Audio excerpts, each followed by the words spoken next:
warahmatullahi wabarakatuh. Halo, apa kabar semuanya? Semoga tetap dalam keadaan sehat semua ya.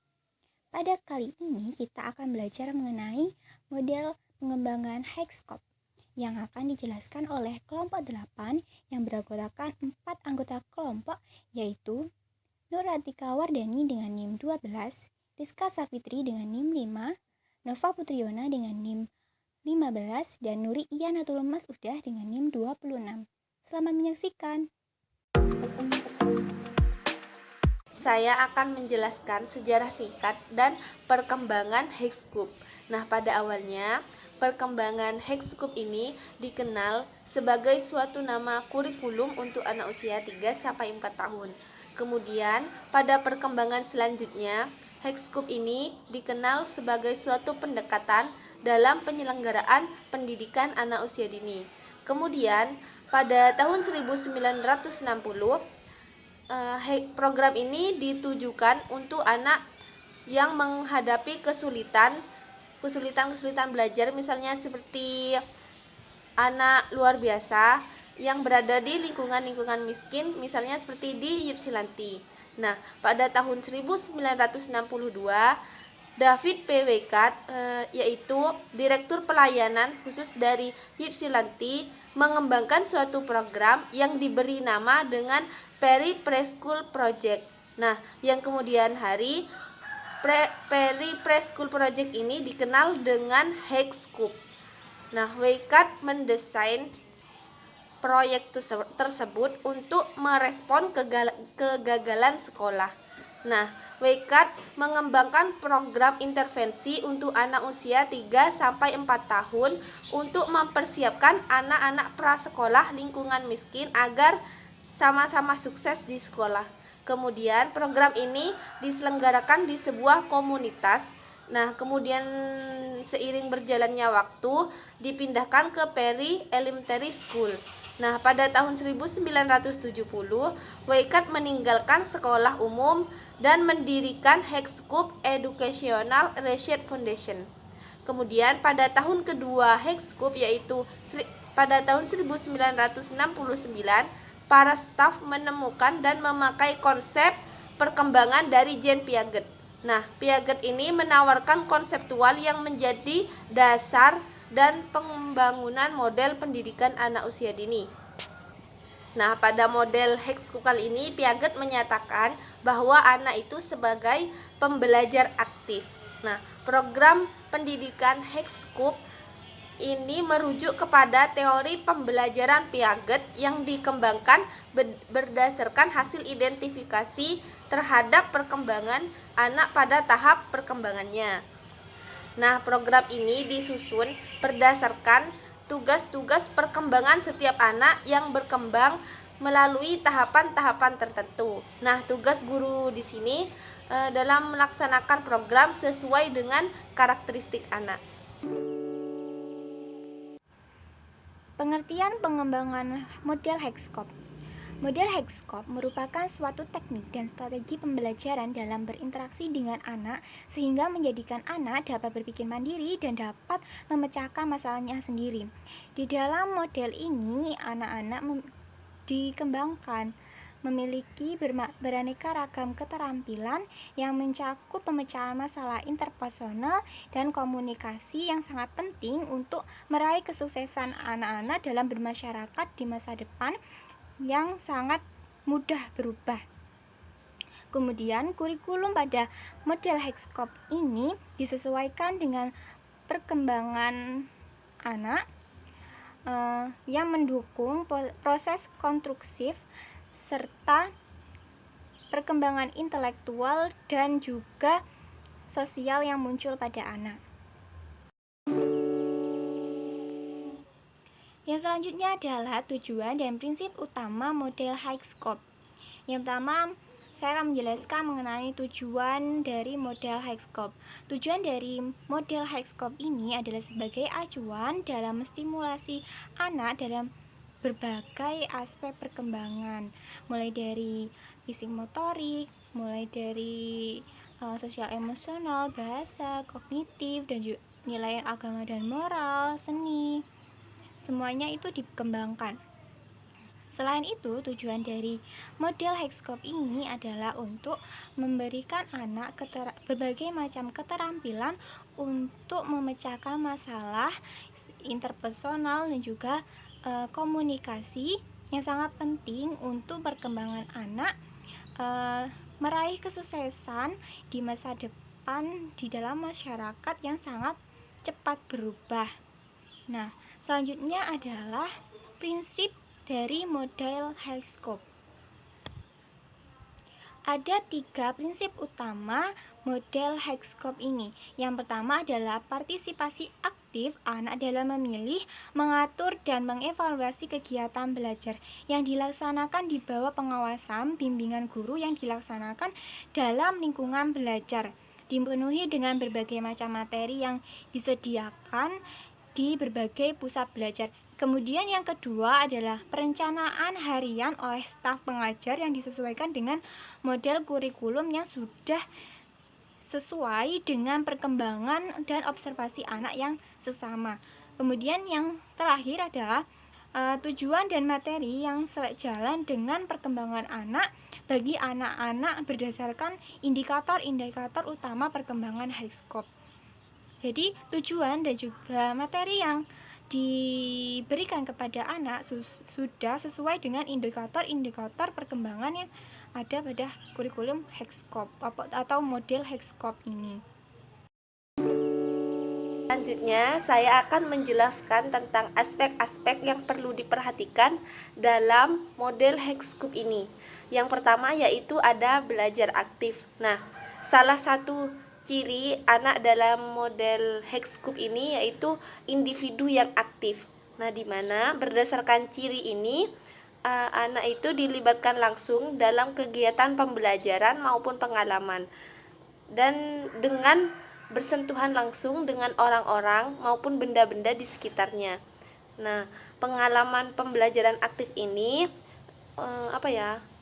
berfungsi untuk membangun dalam hal anak itu bisa mampu memecahkan masalah maupun memberikan gagasan mereka sendiri.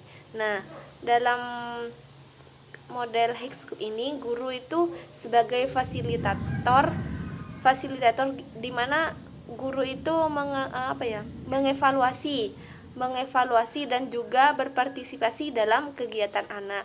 Jadi dalam model Hexcop ini bukan hanya guru saja yang menerangkan pembelajaran, tapi anak juga ikut. Misalnya dalam kegiatan berkebun, bukan hanya guru saja yang berkebun, tapi anak juga ikut berkebun. Misalnya seperti membantu menyiram, menanam bibit.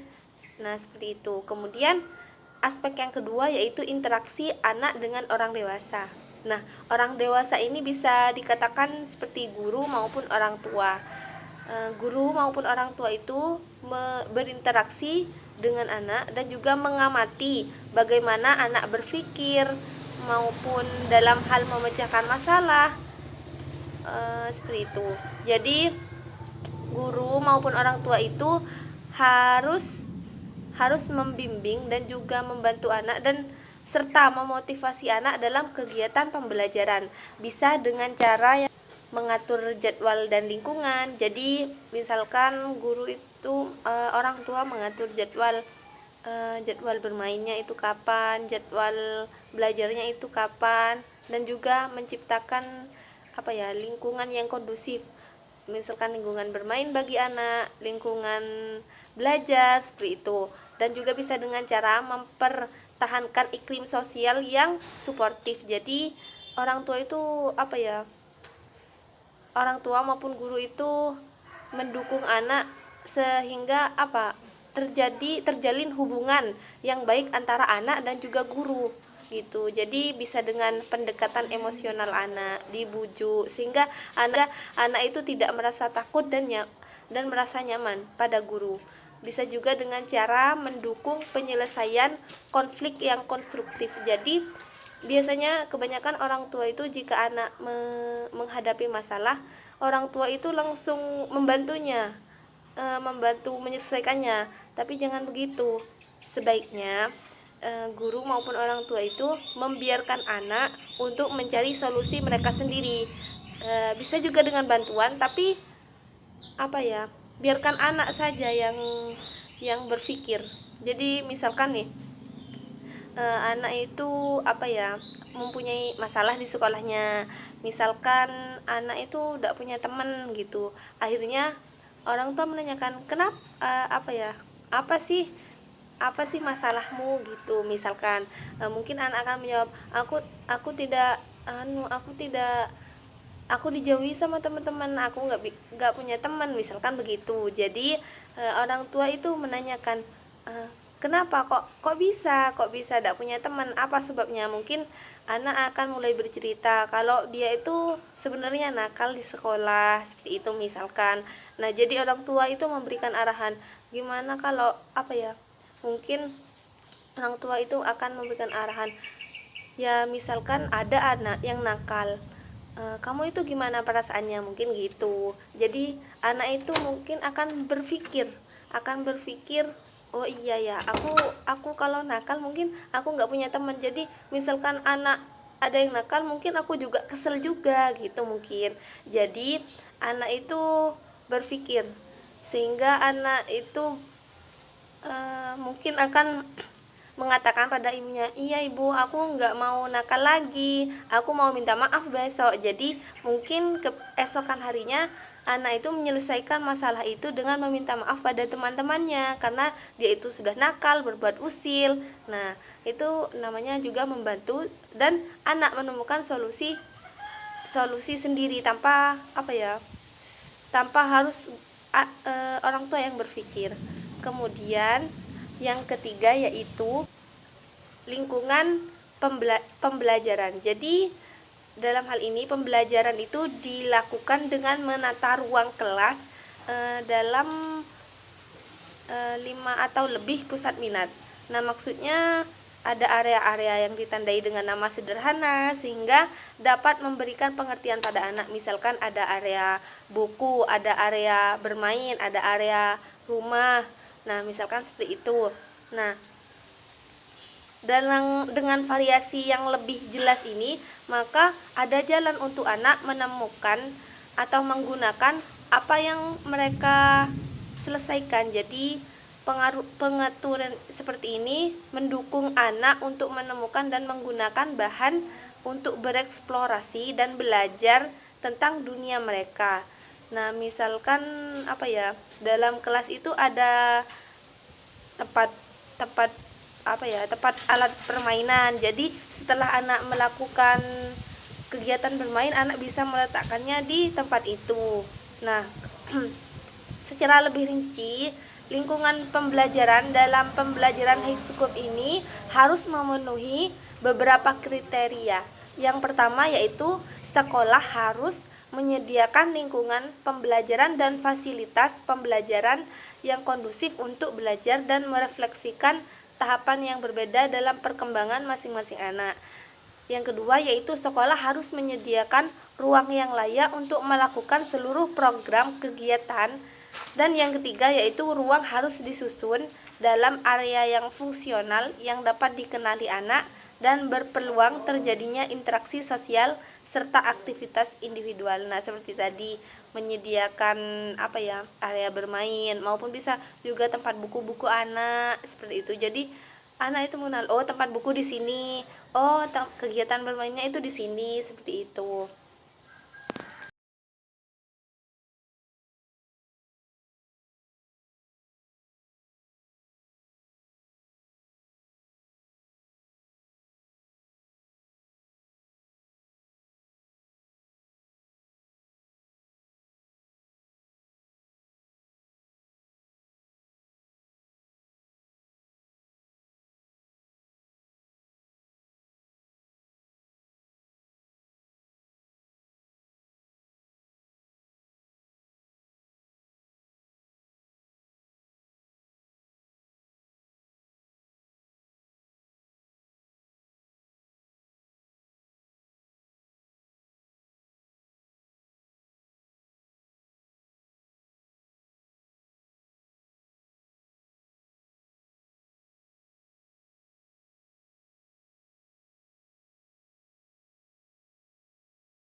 Nah, yang selanjutnya yaitu prosedur harian dalam pendekatan High-Scope. Prosedur kurikulum harian High-Scope membuat urutan a plan, do, review, dan beberapa elemen lainnya. Urutan a plan, do, review memberi anak kesempatan untuk menyatakan tujuan tentang aktivitas mereka pada saat terlibat dalam semua proses pembelajaran mereka. Terdapat 5 proses yang mendukung kegiatan harian dan kontribusinya dalam keberhasilannya. Di antaranya yang pertama yaitu planning time atau waktu perencanaan, yang kedua yaitu key experience atau pengalaman utama, yang ketiga yaitu work time atau waktu tugas, yang keempat yaitu clean up time atau waktu beres-beres, dan yang terakhir yaitu recall time atau waktu recall. Nah, yang pertama yaitu planning time. Perencanaan waktu memberikan anak-anak untuk suatu struktur, kesempatan yang konsisten untuk mengekspresikan ide-ide mereka kepada orang dewasa dan melihat diri mereka sebagai individu yang dapat bertindak atas keputusan yang diambilnya. Nah, guru berbicara dengan anak-anak tentang rencana yang telah mereka buat sebelumnya. Anak-anak melakukannya. Nah, hal ini membantu anak-anak menjelaskan ide-ide mereka dan berpikir tentang bagaimana cara melakukannya. Nah, yang kedua yaitu key experience atau pengalaman utama. Guru terus mendorong dan mendukung kepentingan anak-anak dan keterlibatan dalam aktivitas yang terjadi dalam lingkungan yang terorganisir dan rutinitas yang konsisten. Rencana guru untuk key experience dapat memperluas dan menguatkan kemampuan darurat anak. Nah, anak-anak menghasilkan banyak pengalaman sendiri pada saat tertentu anak memerlukan bimbingan dari guru. Nah, yang ketiga yaitu work time atau waktu tugas. Merupakan bagian dari urutan plan, do, review. Biasanya merupakan waktu terlama dalam kegiatan sehari-hari.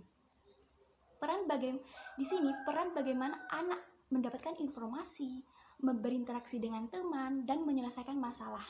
Pada saat yang tepat, guru bergabung dengan aktivitas anak untuk mendukung, menyampaikan penyelesaian masalah bila diperlukan atau bila ada masalah yang tidak bisa anak selesaikan. Nah, yang keempat yaitu clean up time, waktu beres-beres. Nah, pada saat waktu ini anak-anak mengembalikan semua barang-barang yang telah digunakan, peralatan yang sudah digunakan ke tempat yang sudah diberi nama. Jadi masing-masing tempat sudah diberi nama, ini tempatnya apa dan ini tempatnya apa, seperti itu.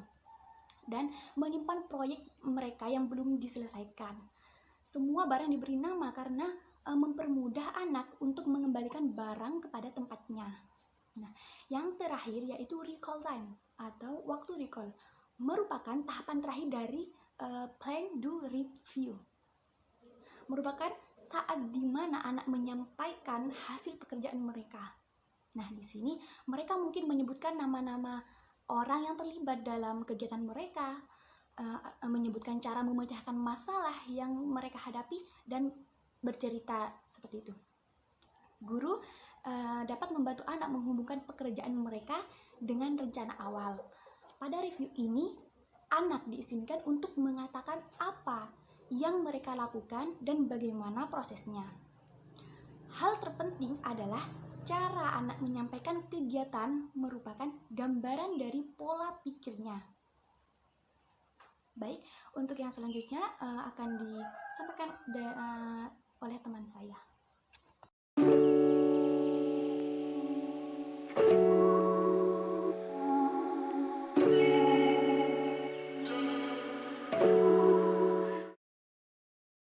Warahmatullahi wabarakatuh.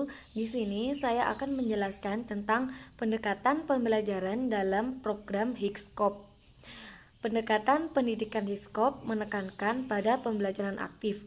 Pembelajaran aktif berarti siswa memiliki pengalaman langsung dengan guru atau orang, objek kejadian, dan gagasan, minat, dan pilihan menjadi perhatian utama di program High-Scope. Mereka membangun pengetahuan mereka sendiri melalui interaksi dengan dunia dan orang-orang yang ada di sekitar mereka. Kemudian di sini ada beberapa macam pendekatan pembelajaran yang digunakan dalam program Higskop, yaitu meliputi yang pertama inisiatif. Jadi anak-anak menunjukkan inisiatif seperti mereka merekam, mengeksplorasi dunia mereka. Yang kedua ada perencanaan. Anak-anak membuat rencana dan menindaklanjuti niat mereka. Yang ketiga ngagemen. Ngagemen yaitu anak-anak fokus pada kegiatan yang menarik perhatian mereka. Yang keempat ada pemecahan masalah. Anak-anak memecahkan masalah yang dihadapi dalam mereka bermain. Yang kelima, gunakan sumber daya, yaitu anak-anak mengumpulkan informasi dan merumuskan ide-ide tentang dunia mereka. Yang keenam, yang terakhir yaitu refleksi. Anak-anak merefleksi pengalaman yang sudah mereka lalui atau yang sudah mereka jalani.